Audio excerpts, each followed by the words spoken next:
আসসালামু আলাইকুম। দেখুন আমি আমের চাটনি বানিয়েছি, দারুণ গ্লাসি হয়েছে, খেতেও দারুণ টেস্টি হয়েছে, দারুণ সুন্দর হয়েছে। এভাবে করে আপনারাও বানাতে পারেন।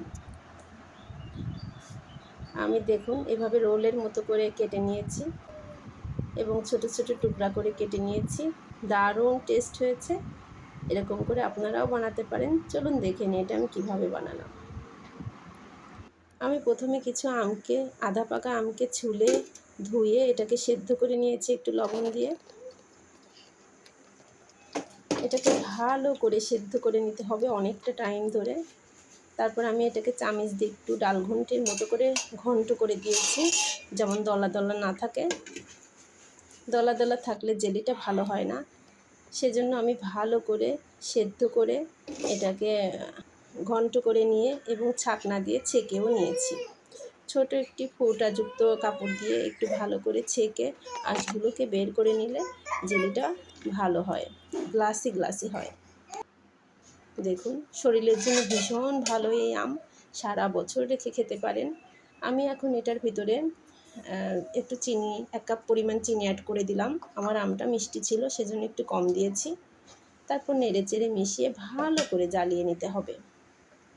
জ্বালানোটা অনেকটা সময় ধরে ধৈর্য সহকারে জ্বালাতে হবে। দেখুন আমার জ্বালানো শেষ হয়ে গেছে। আমি এটাকে এখন ফ্যানের বাতাসে ঠান্ডা করে নিচ্ছি। অন্যদিকে আমি একটি ছড়ানো পাত্রে একটু সরিষার তেল হাত দিয়ে ভালো করে চারপাশটা মাখিয়ে নিচ্ছি।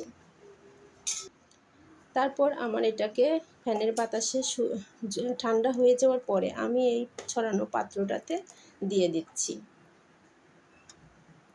একটু একটু করে ছড়ানো পাত্রতে সম্পূর্ণটা দিয়ে দেওয়ার পরে আমি এটাকে ভালো করে রোদে শুকিয়ে নেব। দেখুন আমি ব্যালকনিতে দিয়েছি। ব্যালকনিতে ভালো রোদ পায় না, হালকা হালকা পায়। আপনারা পারলে ভালো রোদে দিয়েন, তাহলে এটা ভালো থাকবে। দেখুন অনেকটা গ্লাসি হয়েছে, দারুণ হয়েছে দেখতে। এটা ক্যামেরায় ভালো কালার আসছে না, এটা ডাইরেক্ট দেখলে ভীষণ ভালো লাগছে, অনেক সুন্দর। আমার বাচ্চা সাইড থেকে একটু তুলে খেয়ে নিয়েছে। দেখুন আমি এখন এটাকে সুন্দর করে ছোট ছোট টুকরা করে কাটবো। আপনাদের একটু রোলের সাইজ করে কেটে দেখাচ্ছি এটা কেমন হয়েছে। দারুণ সুন্দর হয়েছে এটা, হাত দিলেই কেমন উঠে আসছে। দেখুন কতটা সুন্দর হয়েছে, ছোট বড় সবাই পছন্দ করবে এই চাটনিটা। এটা ঘরে রেখে সারা বছর খেতে পারবেন। টক ঝাল মিষ্টি দারুণ হয়েছে।